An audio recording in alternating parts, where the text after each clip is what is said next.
All right. We are here. I'm with former Illini Michael Finke. How's it going? Good, John. Appreciate you having me here. Yeah. Now, we are not. We're in a different location. We are at Riggs Brewery here. It is Sunday, December 29th, and the Illini play this afternoon. So we are here, and we're just kind of chilling before they open. People can come in and see us if they want to, and all that kind of stuff. But it's kind of cool to be here and maybe do some more stuff with them here down the line. But it's awesome to have you here. For sure. No, it's great to be here. Okay. This is actually our second one we've done. We did one a few months back, and like I told you, then I started coaching and got kind of a one-track mind. I didn't put any pods out for a few months. So your first one, I might just have like an ode to Michael Finke. A couple of weeks, I'll put out the one, and we'll put this one out and all that kind of stuff. But I was going to ask you though, before we got started with stuff like, like I talk about coaching. Is that something that you've thought about maybe down the line wanting to get into, or no? Maybe down the line, especially I have one daughter right now, and hopefully, God willing, we have more kids down the line. So maybe as they get older, definitely see myself coaching them. Right. As far as like getting into collegiate or high school or something right now, not in the plan. Right. I'm kind of, after playing for competitively for so long, I kind of just, now that I'm done playing, just kind of want to watch it just as a regular fan and kind of take a step back from it. Obviously, I still love the game and everything, but just watching it from a distance, from a different point of view now it's kind of nice and refreshing. So I'm not saying never, but as of now, it's not in the plan. Yeah. Now, since last time we talked, also it was like in the summer. You have had a baby. Yep. So how's all that going? It's great. Like I say, it's a beautiful chaos. Yes. Yeah, I'm sure you know as you have a son. But she's like over 3 months now. Finally sleeping through the night and getting more of a routine and everything. So it's great. She's a beautiful little girl, and me and my wife are incredibly proud and blessed to be in this position. Right.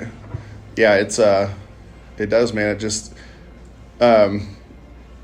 when you're in there, I mean, you don't have to get specific about where all this, but I'm just like when you first see them the first time, it's just like it just rocks your world, man. But oh my gosh, yeah, it was amazing. Yeah, but with coaching stuff though too, like you were talking about high school and stuff. I mean, like I have coached high school before, and I'm not saying I'll never do that again. But like the junior high age, like the age when they're, you can still kind of start them from scratch a little bit, and build them like that.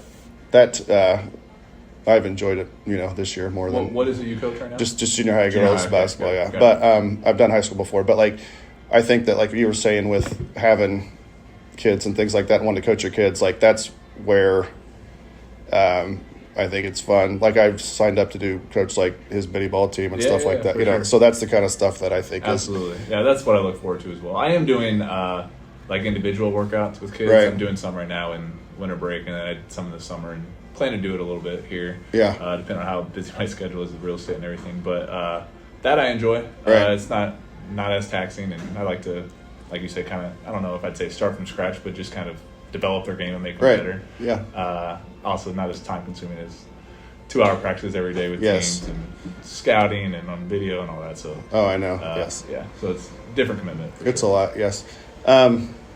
So that's happened. And also, whenever we were talking, you were kind of like on the fence about going back and playing or staying here, things like that. Has anything like that changed at all? I'm officially done. Are you? I had a lot of offers, good opportunities to go back overseas, but like I said, my wife, she gave birth in September. Yeah. And that's usually, for people that go back overseas, I usually typically go in August, September. I went 1 year in September, but that's pretty late. So the timing of it all was not ideal planning on our part with it. Yeah. So the goal initially was she gives birth here and we go after a couple months once we get settled and everything. But I started selling real estate in the summer, doing it with my parents, and I've actually really enjoyed it. Doing a lot better at it than I thought I would initially in the start of it. And so it's something I've actually really enjoyed doing, and being back here in the community, and because I grew up in Champaign, something I'm very familiar with, and now being able to live here and raise my daughter here and be back in the community full time, it's been everything we could ask for, and I'm at peace at not playing anymore. Right. Yeah. I mean, priorities are and once you have a child and everything like that. Everything changes. It's not just about me now. Right. Yeah. Well, okay. Well, that's good. You're at peace with everything, and like you said, like the working kids out, things like that. There's still a lot you can provide from that standpoint. For sure. Yeah, we'll see where that goes. I mean, yeah. I technically I have an LLC with that in business, and I could see that maybe becoming a bigger thing down the road, but that's not my main priority right now. It's being a husband and father and selling real estate. Yeah. Working out some kids here and there. So we'll see. If you ever feel like working out, 12 or 13-year-old girls will live about 45 minutes away. You let me know. All right, sounds good. Well, I guess we can kind of shift here to the ball team. Yeah. What have you seen that you've put on your? Let's pretend we're just you're an analyst here. Yeah. Like, what are your thoughts on the team so far, and what do you think their ceiling is and all that kind of stuff? I think they have a ton of potential. I think they've shown it in different games throughout the season where you see that they have a lot of talent. In this day and age with NIL and everything, it's crazy to see. You have basically a brand new team from last year. One guy that's playing some minutes that played last year and not even a huge amount of minutes. It's a main player. But it's been really fun to watch. And I think in today's world, maybe when I was playing, there was a lot of freshmen, high-level freshmen were playing, and not as many older teams. And now you see, typically now it's a lot of older teams with all the transfers and stuff. So I think with Illinois having 3 freshmen right now that are, I guess one of them's technically listed as a sophomore, but really a freshman. You have 3 freshmen that are really playing a ton of minutes and being big contributors. It's kind of unique right now in today's game. And so I think it just shows where they can go from, not now, but as they get into March and make a run for postseason. Yeah. I hope that they can keep, I think, there's certain one, like KJ's gone, most likely. Yeah. But, if they can keep guys actually keep them for a second year, that'll make a huge difference. But you just never know. I mean, good Lord. It's hard to know now. Yeah. It's crazy. Well, and I think we were talking last time about how ridiculous it is that they can transfer during the tournament stuff, but football's dealing with the same thing. Oh my gosh. Like, football's, I feel like, even worse with it. Yeah, like what are they doing? I don't understand. Like, what is the thought process to let them do that at this, like... The only thing I can think of that, and I haven't seen anyone talk about it, but when I just think about it, the only reason I could see that they let people transfer right after the season's over, the portal opens, per se, is because some guys will want to get there for this new second semester for a new school, but that's the only thing I could see that makes sense. But you see all these guys leaving their team in the middle of, some guys are going into huge bowl games or college football playoff games, and it's just, I'm not going to play. I got to go find my team because they're going to sign someone else. So it's wild. It is. Crazy times. They've got to fix that. Yeah. I don't know how, but with the Illinois team too, like, do you one guy that bragging rights game, you see the picture and you see them all, and you see Ty Rogers right there. Yep. Do you think he'll stick around next year? It's hard for me to speculate. You don't know people's situations and what they're going through. I think it's he does. Yeah, for sure. I think he's a very talented guy, and I'm sure a year not that he needed to do much in the weight room, but another year in the weight room with Fletch, and he's lifting a lot harder, I'm sure, than all the other guys right now in mid-season. So he's going to get stronger, quicker, faster, all the things. So and I'm sure he's developing more of his jump shot and just becoming an all-around better player. So it'd be great for him to be here next year. But it's not just a basketball question now. It's how much money you're going to get. And so that's every year when there's no standards on you're signing a 2-year contract, a 3-year contract, and you can just go and play right away. It's all right. Well, you guys are going to give me $100,000, but this other school is going to give me $300,000. So who want to take that difference? So it's wild times. I bet these kids don't even know up until right when they do it. Yep. Because you never know. For sure. Somebody could swoop in and it's just free agency. Absolutely. Yep. That's it. Yeah. Well, something I asked you about to see if you would want to do it was a draft. Yeah. Now, I was going to ask you before I said that. Like, did you study up at all? Or you just I did it all. So you're just going to wing it, huh? Yeah, we'll see how I do with it. Okay. Now, what we thought was like we'll do like a draft. So we each get to draft a team of former Illini players. Are we doing a full team or like a starting 5? When I did it before, I did a full team of like 12. But if we want to narrow it down to, let's see, when's this place open up here? I don't want if we want to get. Oh, we got time. Oh yeah, we got time. But if however many you want, I like to do more than 5 because I think we can get like a bench, Yep. But 12 is if you think that's a little excessive. Let's try it. Let's see if we can get it. Okay. And then we go 1990 to present. Yep, So okay, that sounds good. So I think that the cutoff should be that Flying Illini team. So not the Flying Illini team. Well, or you could be on that Flying Illini team. Well, like okay, That was going to be my question. Okay, because they were 89, Right. and then Was it 89-90 or is it 88-89? I can't. That was before my time. So. well, it's if technically like the 1991 team, that was when like Nick Anderson is it was the year after Flying Illini, so like Kendall Gill was still there, Liberty was still. It was 90 then. Yeah, I mean if you want to add the Flying Illini, let's try without, and if we struggle, we can or. No, how about we just start like Flying Illini on? Okay, all right, okay, that's fair. Because there's some studs on that team. Yeah, for sure. All right, and look, I even got my paper in my pen. Okay, now you're the guest, so I'll let you. I get first pick. I'll let you have the first pick in our Illini draft. Ooh. Now, and I'm not going to make you. Whenever I did this before, I always like you have to pick a coach too from that era. But I won't make you do that though, because unless you want to, but you don't want to play favorites or anything. So all right. Okay, first pick. I think you got to go. There's a lot of good ones to choose from. I think first pick, I got to go D. Brown, point guard. Oh, nice. Okay, good, because that gets my guy. Okay. So we rotating back and forth? Yeah, we'll just go back and forth. That's cool. All right. And it also, this will be good too, because you can see what kind of stuff, because the way the game is being played now, has changed so much. Yep. See, you were like, it worked for you because you were a big man shooting threes, but you were it was kind of rare when you were doing it. Yeah, it started to become more common, but not as common as now, where every big is now. Yes. But like you said, when you play overseas, it's just like, it's always been like that. Yeah, and that's what, I remember when I was in high school, people were telling me, oh, you have a game for Europe, like your type of game, and now it's like, that's just the game in America and throughout the world. So do you like watching that? Like, my son could not be more into the NBA, but it's like I get so aggravated watching it because first of all, I'm trying to teach him you don't have to like dance every time you make a shot, sure. But also like 3 or a layup, Yeah. And man, it's just I miss the mid-range 2-foot game. I mean, I know it makes me sound old, but it's like, man, it's just the game's just totally different now. And but which one do you prefer? Or does it like college NBA overseas? Or do you like for example, the guy I'm going to pick, like I'm going to take Darren Williams. That'll be my pick. Okay. Now, remember him in the NBA, just mid-range, just 2 feet, like get in the lane, blah blah blah. Like, do you like? And you think about him playing now, it's like, okay, so do you like it like this with just relying on so many threes, or do you like a good mix? I mean, for me, I'm biased because that's what I did with shoot threes, right? Right.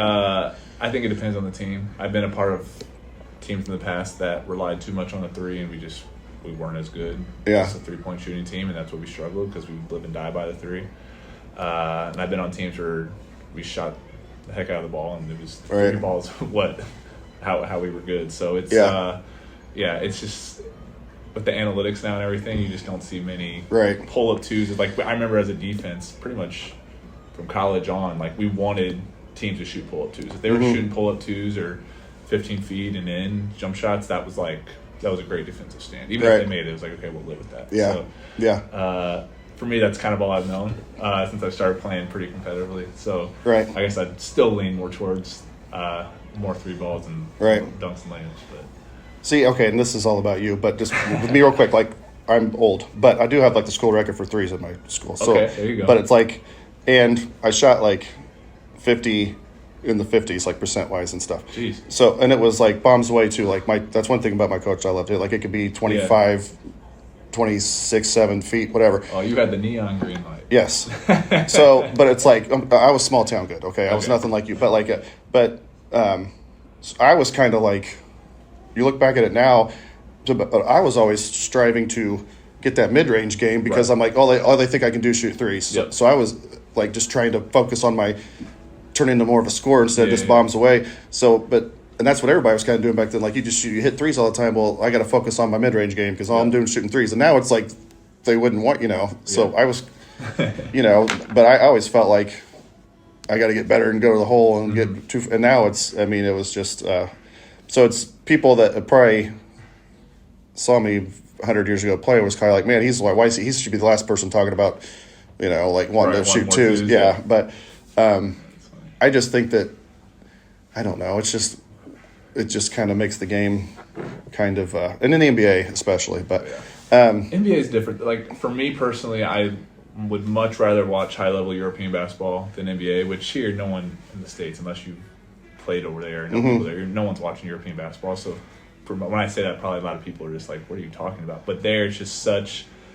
First of all, they don't play as many games as NBA, so every game really matters. It's so intense. Yeah, it's big fundamentals overseas, so the game is just so pure.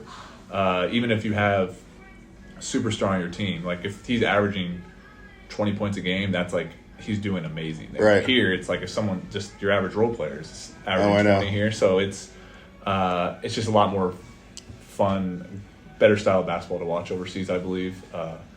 But yeah, it's hard when you have someone like Kevin Durant on your team who's going to get up 25 shots a game and be the guy. Of course you want to go through him, but as far as watching as a fan perspective, I always would rather watch. So the ball movement and everything overseas is much better. And I think it's no James Harden like 12 dribbles nonsense. Yeah, for sure. And in NBA, there's no 3 seconds in the lane. Or sorry, there is 3 seconds in the wait. You can get there is 3 seconds defensive, right? So the lane's always so open, so people are able to drive down to the hole and hit downhill a lot easier. Yeah. In Europe, there is none, so people pack the paint. So it's guys aren't just going like Giannis. I mean, Giannis would still dominate overseas, but he's not going to be dribbling past people and going by one guy and dunking it every play because there's people right there. So there's no defensive 3 seconds. Correct, overseas. Yeah. Gotcha. In NBA, there is. So it's guys are in and then they're right out and then the blank. Right. So, yeah. It's different. Yeah. Who's like? So we're getting off of our draft a little bit, but like one player in the NBA right now you like watching them out. Like if you could pick one, I know who mine is, but who's your? I mean, the first person that always comes to mind is LeBron, just because he's however old he is right now and still dominating. Like it's not uncommon for him to put up 30 points in a game right now, and in what his 21st, 22nd season. So I mean, it's unbelievable. But if I wasn't saying Bron, I love watching Jokic play. That's what I was going to say. Yeah, it's just his game is just so slow, just doesn't look like he cares, but you look up at the scoreboard in the box score and he triple-double and 30 points and 15 assists. And it's just like, he's like second in the league in assists right now. It's unbelievable as a center. Like That's why he doesn't – I mean, okay, he shoots threes when he needs to, but he's not out there just bombing away. He's not living by it. Yeah. But that's the thing, too. He's – however tall he is, 7 foot, and he still looks bad out there, but he's able to pump fake and go by you. Like it doesn't look like he should do what he does, and he does it so effortless. The thing is, though, he does everything so smooth. It's like if you don't buy that fake, he's going to shoot it and make it. Yeah, exactly. So it's like he has to respect it. Yeah, I mean I love watching him play. He's for a guy that big to be. He's in the top 5 in all 3 stats now, but he's like second in scoring and second in assists, and he's 7 feet tall. So he's amazing. He's my guy right now. But okay, let's go back to our Illini draft. You got D Brown, I got Darren. So who's So I got next pick. And flying Illini team counts. Okay, flying Illini counts. All right, I think I'm gonna go with a big man. This is one I was debating on. I didn't look up any names, but when I was thinking back to rosters and I was thinking of centers. He's probably more of a traditional big, and that's why he probably hasn't done well, made the league. But Kofi as a center and just so dominant. And I was debating him or like Brian Cook, right? But I think if you put them head to head, he'd probably win that battle. Yeah. Now this is just 2-3 years ago when he's dominating, which that's unorthodox in today's game. You don't see it. Yeah. I wonder if he'll shift back at some point, but. Yeah, I don't know. Like he didn't even get. I think it was like Utah's, like summer league team, and then I mean, the thing is too, he definitely could have been the G League or maybe got a 2-way, but 2-way isn't guaranteed. So I think if you're there on the whole season, I think the highest 2-way player is making.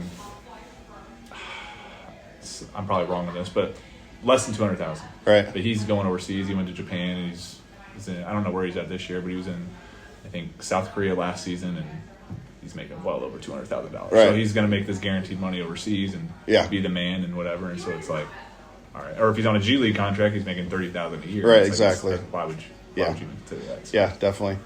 When I had Dion on, he kind of opened up that whole thing. Like, he's just lived over there, and he killed it the whole time. Yeah, and it's just like, it's not always just because it's not in our country playing ball. Doesn't there's a lot of guys in EuroLeague, which is the best league in. Yeah. There's NBA and EuroLeague try under. There's guys in EuroLeague that could 100% be on a roster right now in the NBA, but they're making millions of dollars and being the man, and they're living in amazing cities, and it's just like, why? Yeah. Why would I go there and be a role guy, and I can be the guy here, and make as much or more money overseas? So it's, yeah. All right, you got D Brown and Kofi. I'm gonna take. I'm gonna have to go flying Illini. Okay. I'll take Nick Anderson. Yep, that's fair. Yeah. Can't go wrong there. If you ever look up his NBA career, he had a real good career. He was Orlando's leading scorer until Dwight Howard passed him. But really, I didn't realize that. There were 2 years where he averaged like 19. I remember this kind of when I was a little bit. He averaged like 19.9, like two times, but never quite got to the 20 mark. Yeah, but he had a really good career. Just like a borderline. I don't think he made the All-Star teams, but just right on that. Yeah, he was always right on the cusp. Right. Yeah, but so he had a real good career. But at Illinois, he was amazing. The guys that are around his age, I love having on here because they talk about Lou and stuff. And yeah, for sure. Yeah, my dad told me. My dad was a freshman on that team. Right. Flying Illini recruiting class. So he played for Lou, and I've heard plenty of stories. Yeah. He loved him as a coach and guys. Right. Yeah. Okay. All right. Let's see. I got a 1. I got a 5. See, so you went traditional, even though you were talking about all the threes. Yeah. Yeah, you're right. You're playing. It's not whatever positionless in air quotes. Yeah. You're right. Okay. Okay. This one may be a biased pick, but I can back it up. I think as my 3-man, I'm gonna go with Malcolm Hill, one of my best friends, but not just because he's one of my best friends. He had the stats to back it up. He's the number 3 all-time scorer in Illinois history. So being able to play with him was an amazing thing to be a part of, and I think he could play with anyone that's put on an Illinois uniform. So he's definitely got to be up there with me. Well, in his career, anybody that plays 4 years anymore, man, they're going to be way up there in the top. Sure. But he is like in the top 5 scorer all time and everything. Yeah, I think he's number 3. Yeah. So he's got to be in the conversation for and he's just grinded, man. He's just for sure. Yeah, it's very impressive for him to be in the NBA some, and he's actually, we were talking about Kofi getting the guaranteed money overseas. Malcolm took guaranteed money overseas, and he played there for 3 or 4 years, and then when COVID hit, he's like, you know what, I made enough. I'm gonna go risk it and go to the G League and give myself a better chance to make the NBA. And he did during COVID, and when all those people were testing positive for COVID in the NBA, and they were just pulling up G League players left and right, and he finally got his chance. And he's had a few stints there, and he was actually this summer he was playing amazing with the Pelicans and was really close to getting a guaranteed contract, and then he broke his wrist. And oh, really? So right now he's rehabbing that, and I feel bad for him, but he's in a good mindset, and hopefully he's back. What is he now? Maybe 27 or 8? I'm 28. He's 29. 29. Gotcha. Or 28 or 29. Yeah. He's young for his grade, but he's a great older. Yeah. Well, and he's the kind of old school that we talk about too. He's got that old man game. Yeah. Not super athletic, but real crafty and real. He got it done. Got a little Damask type. Thing go a little bit, Bigger. He's actually, since college, Malcolm's lost a lot of weight and slimmed up a little bit. In college, he was just so bulky and didn't look like the most athletic player. But he gets it done for sure. Yeah. Okay, let me think here. And there's some good ones. I kind of want to mix it up. I don't want to go another older guy, but I'll take. I'll put Ayo there with Darren in the backcourt. Yep. So you got Darren at the 2? No, Darren one, and then Ayo can be the 2. Kind of play off the ball. Because Darren was he a 2 in college? He had to be, right, with D. No, Darren ran the point. Ran the show, yeah. That's why, D back then it was like D was kind of the flashier one. They were a great pair. Right, they're a because, good combo. They both could do it. Right. Both, But Darren was more just – he was always my favorite player because didn't say as much or anything, but just real – just like a killer though, you know. Like, for sure. And then like that Arizona game, he's the one that's hitting those three. I mean, they all came – they all played great. But he's just well, no, he was the number 3 pick of the draft too, so it's like, so. But Io's doing great. I wish that they'd get rid of Levine and kind of open that up for him a little bit. Io a little more of a chance. But he's averaging like just under 13 a game this year. So. That's super solid. Yeah, that's great. But when you watch him, I don't watch it a lot, but he just stands in the corner a lot. Yeah. And Levine dribble. It's like the NBA dribble, and it's just drives me nuts. I think Levine is in trade talks, though, isn't he? Yeah. So maybe we'll open up for him. Yeah. Not that anybody wants to take on that contract. Nobody wants to take on that contract. I think. That's true. But yeah, Io's doing great. Okay. So you've got D, Malcolm Hill, and Kofi. I got Darren, Io, and Nick Anderson. Yeah. Okay. My turn, right? Yep. All right. I need a 2-man. 2 or a 4. Let's see. Maybe I'll move him. What's he play for? Let's go. Deion Thomas. Okay. There you go. Good 4. All-time leading scorer. Yep. I think you can't go wrong there. Yeah. Yeah, he had a great career, and when I had him on, it was cool talking about him going over there because people don't understand. And I'm not saying the word bust or anything, but they're like, "Oh, I never played in the NBA," but that was his choice. I mean, it's like he got over there and loved it and met his wife. I mean, so it's like, and he was talking about how Lude never let him shoot threes, you know. Yeah. Then he goes over there and it's like, man, you know, the game's spread out. Right. Yeah. Able to be more. Yeah, that's the thing when you go overseas as an import. Most coaches are going to give you the freedom until you lose their trust. So you can go in there and do what you want, but if you're doing it right and he's hitting threes, then they're going to let him keep shooting it. Right. He told a really good story though, where Underwood was went up to him his first year he was coaching and told Deion like, "Hey, I want to ask you a question after the game." He's like, all right. And I don't know if you remember this game. There was a game where Laurent Black had like 30-some, but it's like the one game where he hit like 6 threes. Or 7 yeah, threes. I think it was a home game. I can't remember who we were playing. Yeah. Yeah. But he went up to Deion and he was just like, after the game, and he was like, hey, when you wanted to play for me, whatever. And Deion was like, oh, yeah. Because he's like. Right, for sure. Well, I mean, you think of like his form. Yeah. Like, but Lou wouldn't let him get outside of whatever, 15 feet. The old school ball. Yeah. Right, yeah. So that cracked me up when he said that. That's but good. All right, I need a post here, so unless I can think of somebody different here.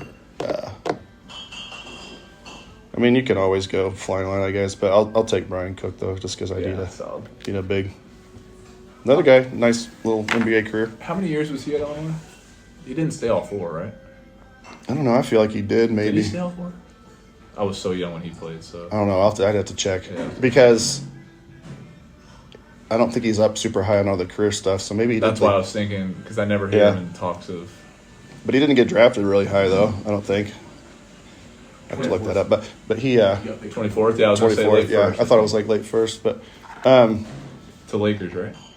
Yeah. No, Lakers, yeah. And he was kind of ahead of his time a little bit. Well, but he could, he got known as just a 3-point shooter in the NBA pretty much, You know who was like that too was Myers Leonard. He was at Illinois. Yeah. He rarely shot, and I know. Didn't have like the most amazing career, but he just had so much potential and athleticism. And then he got to NBA, and that was literally all he did was stretch the floor and shoot threes and catch lobs. So. Yeah, I know. Yeah, I always thought like get your back to the basket, but his NBA career, I remember him. You averaged 6 points and 4 rebounds, and back then you'd get a 4-year, $40 million contract. So it's just not that gig. Like, oh gosh, I know. Play 10 minutes a game. Right. Yeah, no kidding. All right. Okay, my pick? Yeah. I need a 2-man. I think I got to go Terrence Shannon. Put him at there you go. I think that's yes. I like to see someone argue that one because that's He could score at all 3 levels. Ultra competitor, great defender. Right. I think he'll have a great NBA career once he I hope so. gets more of a chance. Yeah. Able to get out there. Not gonna lie, we didn't like prepare for this a whole lot, and he just kind of slipped my. I was thinking like old. Yeah. But yeah, he's amazing. Did you see where they sent him down to G League and he went there for 2 games, had 34 and 30, and then they called him back up, but they're still not playing. They're not playing. Yeah. I mean, there are like Anthony Edwards is in front of I him. know. So it's like and that DiVincenzo. Yeah. If they just got him too this year. So Yeah. he's not playing. A lot of NBA too is it's a lot of politics too. So Right. even if he's like killing them in practice and DiVincenzo's making a lot more money than him, Right. He's probably not going to get a lot more minutes than him right now. But hopefully next year, and so he keeps growing him. Yeah. The only problem is, man, he's already like 24. Yeah, But that's wild. he's older than Anthony Edwards. Yeah, that's It's Edwards in like what his 5th year. Yeah, I know. Yeah, it's crazy. Yeah. But yeah, he just needs to get a chance somewhere. Like I wouldn't, if it's not in Minnesota, I wish, even if it's like a team that's not very good, Yeah. just get him to where he's just so you can getting to play all the time. confidence and Yeah, because He'll be he's a grown man playing. sure. But all right, well, I loved, this is way back before you were born, most likely. But yes, definitely is. But like I liked Kenny Battle a lot. Yep. Yeah. Don't know his game too much, but my dad's told me stories. Just, playing with him. Lefty, like 6'6", like that team was short, but Yeah. but really athletic, yeah. yes. But he was just left-handed. He just get it in there, and like they named like an award after him, so he played like the Kenny Yeah. Battle Award. Like he played really hard, but and just dunks and Yeah. But that team, he was kind of their whatever heart and soul, Engine, okay? yeah. Yeah, Yeah, that's the engine, whatever, yeah. But he was good. He actually got drafted at the end of the first round and played for like the Nuggets for a few years. And I remember he was in the NBA dunk contest that first year, and he didn't do very good. But he was, he was. Okay. He got in the league for a little bit. All right, so that's 5, right, on each side. Why don't we do like maybe like 3 bench guys or Okay. something, so we're not getting out of control. But All right. Okay, my bench guy then. First one that comes to mind, I think I go Lutherhead. yeah, Had a few another good guy, years nice little Yeah, a few good years in the NBA, and I think he was. I don't know how I remember. I think he was drafted 15th, like mid first. He was to the Rockets. I think he was another guy that was like right at the end. Like we had so many guys around like the 25. Yeah. Like Maybe he's a little later, but Yeah. it was but he first round for sure. I remember that. he had a couple years where he averaged 9 or 10 or so. Yeah, he had a good few years, and then kind of stopped hearing about him. But yeah, he was good. Played with Yale, I think, on the Rockets. And Yep. But obviously, great career at Illinois. yeah. Yep. Those 3 were him and Darren and D were Yeah. amazing. Yep. Okay, I've got a couple guys in mind. I'm going old again, Okay. but Kendall Gill. Okay. Yeah, that was probably gonna be my next pick. But Yeah, he was a number 5 pick in the draft, but he had a real good NBA career. Kind of like Anderson. He had a couple years where he averaged over 20. Just never. I don't think he ever made an All-Star team, but he was right there on the Yeah, one of those like Yeah. key role players that every team wanted. And right. But yeah, he was a very, very talented guard, and he was that Flying Illini team. So you said your dad was a freshman on that team, yeah, he was in the class with Bardo and, Right. and Gill and them. and then but like Gill broke his foot and missed like a chunk of time. Yep. And then they lost a few games there, and then he came back, and yeah, but so okay, what does your dad ever say about that? So it's tough because his claim to fame on the basketball side of things is he was in that final line of recruiting class, and his claim to fame is the first game of the year he was the first freshman off the bench. In the first game, and then he played, I don't know, 10 minutes or something. I think Right. like in Hawaii or something. Then he ended up getting hurt, and I think it was his back, and he was out for the season. And then he was a really good athlete in high school, and he got recruited for baseball and football. And all these guys are telling him, and the football coach at Illinois at the time is saying, "Hey, you're a 6'5" white guy. You don't need to be playing basketball. Come over here and play tight end for me." And so he switched over and had a great football career. Right. Caught Jeff George's first touchdown pass. His claim to fame on the football side of things. Right. But then, of course, Illinois goes to the Final Four a few years later, and so he's Yeah. always a lot of what ifs with it. But, Gotcha. Yeah. So that first year, his freshman year, they were all young. Like Bardo was a freshman, Gill was a freshman. Yep, All that, yeah. yep. Then the Anderson and Battle, they weren't even there yet because they came from other younger schools. Yeah.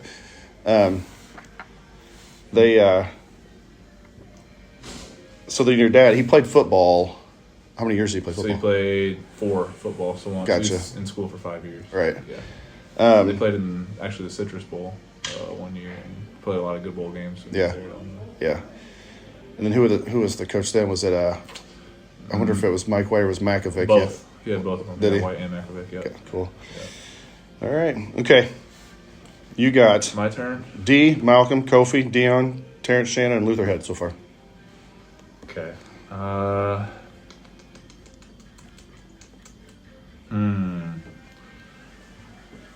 right. I think I gotta go one. If we're doing 3 bench players, I got one at Luther. So that's like a 2-3.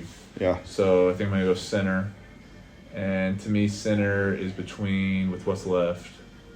It's gotta be Augustine or maybe it's my bias, but Nana Egu just because of the defense ability. Yeah. But I think I'm gonna go Augustine. Just bulldog guy. Oh, yeah. Obviously won a ton. Yeah. He had an amazing career overseas too. A lot of people don't realize that. Did he? Played high level in Russia and some other big teams. But yeah, that was. Wonder. Yeah, he's probably done playing because he's got to be He's been 30. done a couple years now. Yeah, he's got to be high 30s now. He actually may have got out right around the time I started, which is 5 years ago. So, Yeah. But he played on some really good teams. When I think about him, I just think like super solid, Yeah. and then and then just kind of getting screwed there that national championship Carolina game. game. Good Lord. That's like that team is I had a little memories from before, but that year is like my first core Right. memories of Illinois basketball, and I remember watching that whole run. I went to one of the tournament games with my friend. And Yeah. Nevada, they played Nevada first round or second round. And Mm-hmm. so it's a lot of good memories from that team. Yeah. But yeah, he definitely got screwed fouling out in Yes. that championship game. Yeah. Oh my gosh, that was Wild. yeah. They were that was a very very special group, and they there was just a lot going on. Like Ingram come off the bench, Yep. he was solid, and Roger Powell obviously he's not. Where's he coaching now? Sorry, I'm Roger's getting at off track. Valpo. That's what I thought. Yep. Yeah, Head he's doing coach. head This coach is at Valpo. second year now. Yeah. All right, I'm guard heavy, but I'm gonna take Frankie because he was. That was my pick. Was it? Yeah. Good pick. Yeah. I don't know why. I shouldn't say people forget about him. They don't. Yeah. But I think they forget that he was like Big Ten Player of the Year. Yeah. Yeah. You know, and he was another one. Like another got drafted like the 25th or 26th pick. You know, but those teams were great. Yeah. You know, and it's fun getting guys from different eras on here because you get, like I had Marcus Griffin, and he's like defends that 01 team Right. that also got screwed. Yeah. And I don't know if you remember that, but like, okay. No, I mean, I've heard some stories, but I don't Yeah, know. okay. 01, they're playing Arizona, and Luke Walton plays for Arizona. Yep. Bill Walton's calling the game. Okay. There's Just your first red flag. talking about how horrible, how rough Illinois is and this Yeah. and that. We had 6 guys foul out. Oh, my gosh. Yeah, and we got beat 3, I believe. But that's when they had like Archibald, Lucas Johnson, Kripalia, Frankie Cook, and Corey Bradford, that whole crew. But like that team was a 1 seed. That was Self's. That wasn't his last year there, but Self was the coach, and that you take that game out, and then so that's why Marcus Griffin, he played for him, and he was like he thinks that they could have beat any of them because the only reason they had to make the Final Four because of that. I mean, like Right. literally 6 guys fouled out of the game. It was just That's ridiculous. Yeah. unbelievable. So when you get these guys in different eras, but people forget a little bit about that because they didn't make it to the Final Four or anything. But like Right. that group with Frankie and all them, that was about as good as that's got to be a top 3 or 4 team that we've ever sure. had, probably. Yeah. So Frank was great. Huh. But okay, I got 7. You got 7. So All right, throw me in a pickle here because I was gonna go going that way. So now I gotta regroup and focus. well, you got I feel like I gotta go with the point guard. Based off if we're putting our 8 guys on the court, feel like you have to have a balanced lineup, and I need another point guard. No, you don't think so? Do what? You don't think so, or you think? No, I mean you got D and you probably need another. You're getting Luther. I'm just trying to think of who all. Yeah, the first person that's coming to mind now is like going defensive mentality with Chester Frazier. Yeah. But I'm not sure I want to lock that in yet. Yeah, let's just go Chester. I think Okay. that makes it simple. You get really a tough guy out there on the court. Not going to be the most dynamic offensive guy, but he'll put his body on the line. Yeah. And, He's a glue guy. yep, for sure. I think you need that on every team. So. Yeah. How's he doing? How's West? How are He's the West two? Virginia now. Yeah. I haven't followed the past few weeks. I watched when they played in Atlantis, Yeah. and Sincere was not doing much offensively, but like Right. I really think. tough defensive guy. And Yeah. Having a brain for it. Who's the other one? Mari, The post that went. is it Mari, right? Hansberry. Hansberry. Yeah. I saw he was averaging like he's- 9 and 6 or Okay, something. is that what like he's at now? Couple games I saw, he was stretching the floor and hitting threes. Yeah. I think he could be very talented. Right. Yeah, I saw Sincere's like doesn't score a lot, but his rebounds Yeah. and assists and stuff. Yeah, So. just kind of like Chester in that way, glue guy and Right. defensive mindset. So. Yeah. Okay. Well, I got Darren, Io, Nick Anderson, Brian Cook, Battle. My bench is 2 guards, so I need to think of somebody bigger here. Yeah. Man, it's hard to think like. I just know we're forgetting like some studs here. Yeah, I'm going to go back and look at rosters and Yeah, I stuff. know. Crap. People are listening, be like, oh, you didn't. Yeah, but post guys though, I can't think. A really good one, and he was kind of a glue guy too, and he was really solid. Robert Archibald. Yep. On that 01 team. Rest in peace. Yep. I think I'll take him. Yeah. 'Cause he was That's a good pick. just very, very, very solid. He was a big part of that team. Mm-hmm. But That's good. so you want to stick with just 8? Yeah, let's do 8. Okay. I'm sorry now. Now, are you going to? I don't know. Do you want to pick a coach? I think, okay, we can go coaches. I'm going to go. So we got Lou to present. I'm just going to pick a guy that didn't recruit me or I didn't play for, so Lou Henson. Okay. So that's my bias. There you go. Is gone. Yeah. I'll take Self. Yeah. Yeah. It's, Although, Lon Kruger was a great coach. gosh, I wasn't even thinking of Kruger. Yeah. He's really good. Yeah. And there's been other guys too, like some other guys that are popping in my head that we didn't name, like some honorable mentions. Like, remember early 90s, like Kawan Garris was a real good point guard. For sure. He's like second or third all time in scoring, I think. Yeah, But, that's. Probably shouldn't have left him off. and then those teams that Kruger had, they were really good as last year. Then he left and went to the Atlanta Hawks. Yeah. And He wasn't coach at Illinois too long, was he? he's like 3 years, I Yeah. think. Then Self was 3 years, and Yeah. then Weber came. But Right.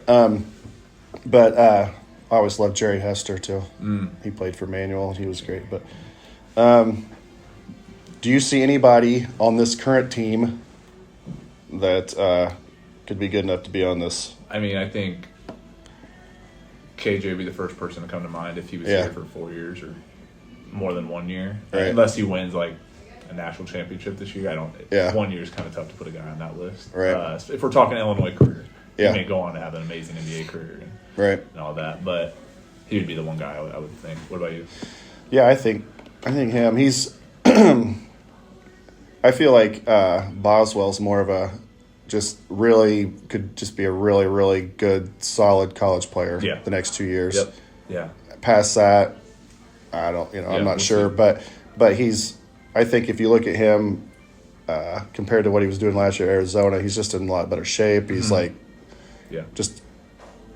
I really, really like his game. I just don't know if it can go. And then like KJ's kind of the opposite. KJ's like not quite as polished and Yep. everything, but at the same time, his like potential's kind of through the roof. You Yeah, know, so for sure.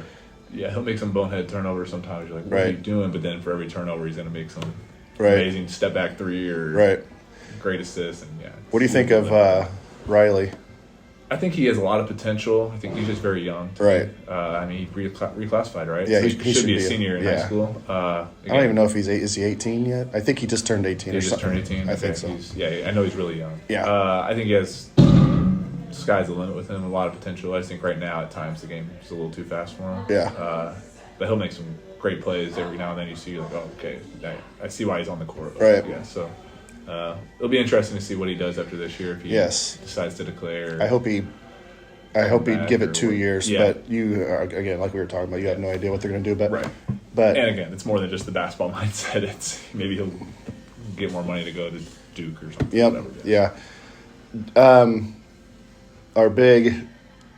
Yeah, I think he has a lot of potential as well. Yeah. I mean, he's a kind of the European type big that can shoot the three, and right. Every time he shoots it, it doesn't look like it's the prettiest shot ever, but it's kind of flat. Yeah. But he makes it. I don't know what he's shooting percentage wise, but I mean, right. it seems like he's shooting it at a fairly high clip for a big right.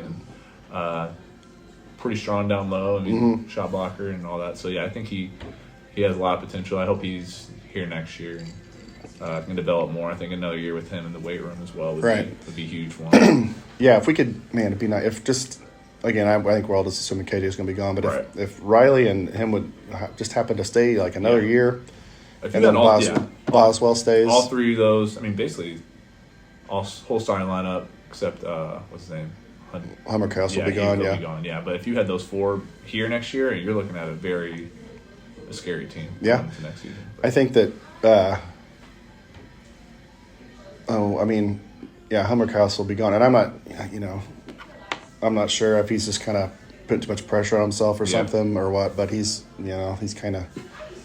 Yeah, it's tough. I'm sure he's down right now a little bit mentally too with right. going through shooting slumps, which God knows I had those as well in my career. So it's tough. But you look at his stroke, he in great form and can shoot it. He's taller, big, and I think he has potential. But yeah, just right now it's kind of struggling. But right. Hopefully he gets back. Yeah.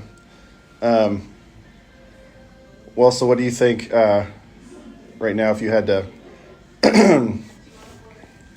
put like a floor and ceiling for this group? Mm-hmm. Like I think at the very least they're going to make the tournament. I think that's pretty self-explanatory. I think now if they didn't make the tournament, then I think it's a terrible year, which they're playing well enough. They're going to make the tournament, barring any unforeseen circumstances. Mm-hmm. I think they have. It's crazy because then March 2 teams get hot. I think they have enough talent. They could make the Final Four, but then they also get out in the first round. Yeah, it very well could happen. So people are predicting all the time, like, oh, they're a Final Four team, they're a national champion contender, whatever. Like, sure, you could say that, but also you just never know. Right.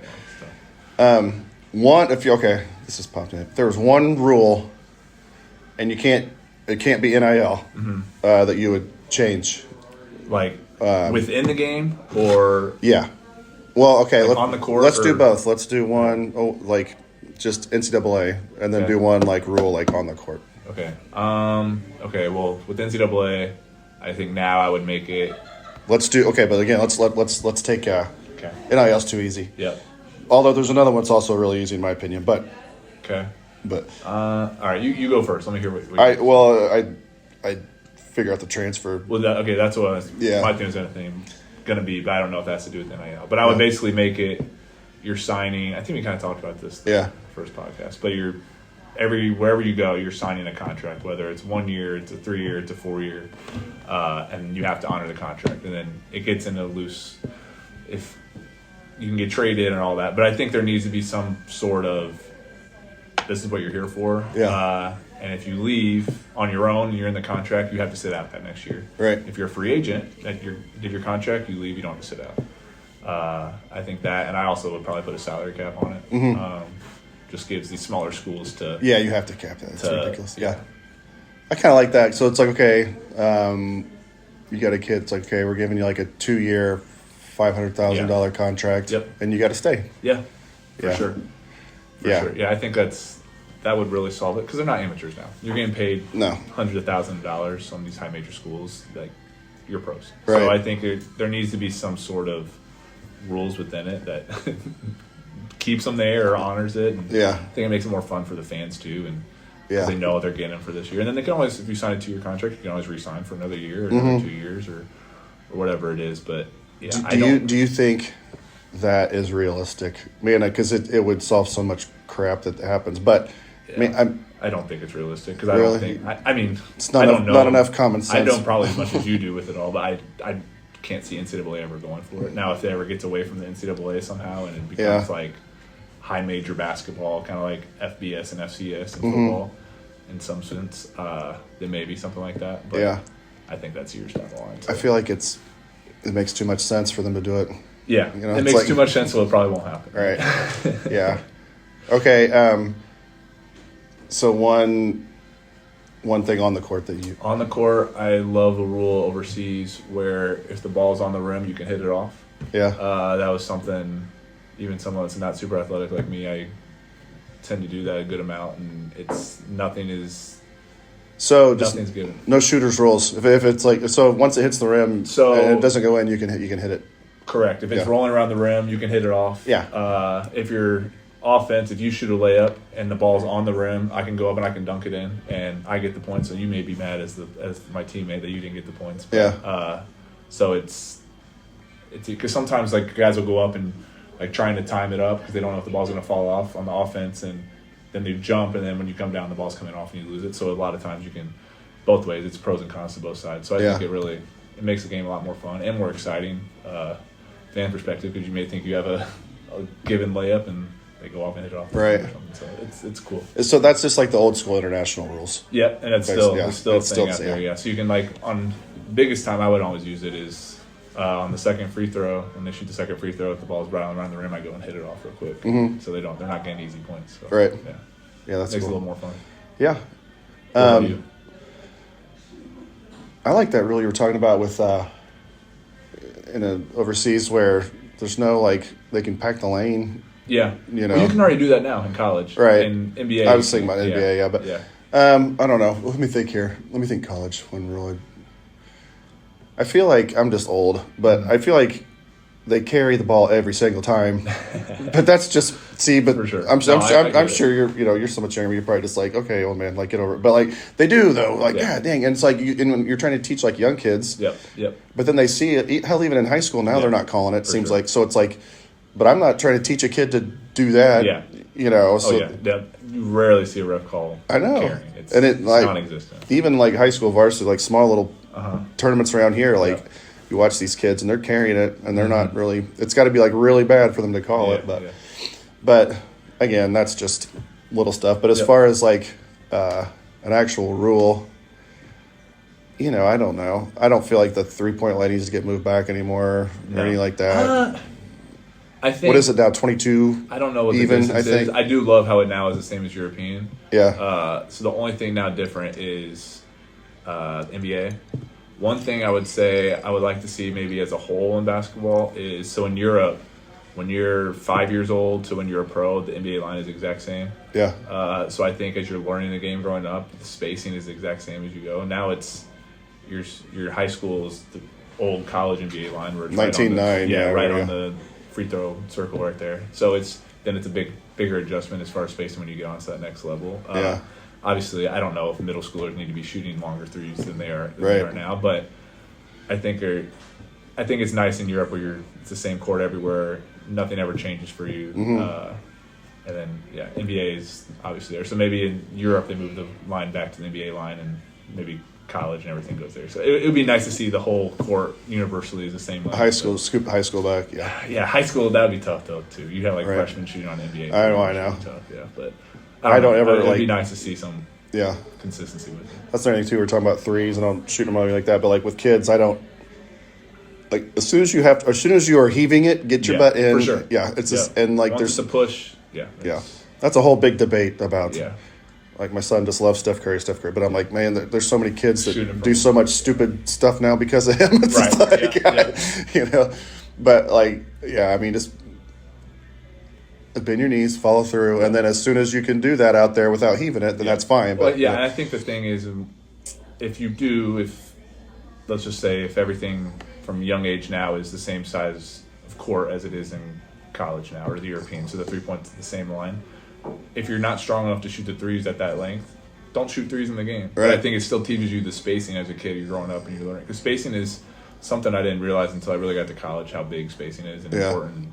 Cutting, being about 15 feet apart from each player, and it just opens the court. And I just think it's the earlier you learn that and can get a better IQ with basketball, it just takes your game to the next level.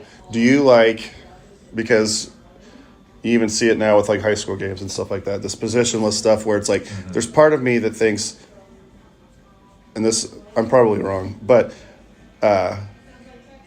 do you believe in like just having like sets, or do you think that you should just do the positionless thing but one thing though, I feel like with coaches sometimes, not college level obviously, but like some are just like, well, I'm just going to play positionless basketball because I don't know enough to draw up plays. So it's like, we're just positionless, so you just pass and you cut, and it takes all the heat off of you of having to like think of plays, you know.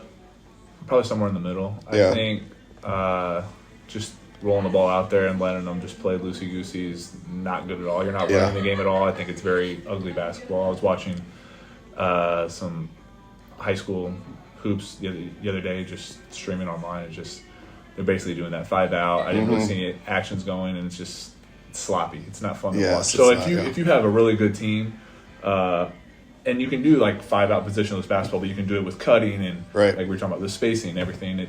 You can do it in a way that is effective.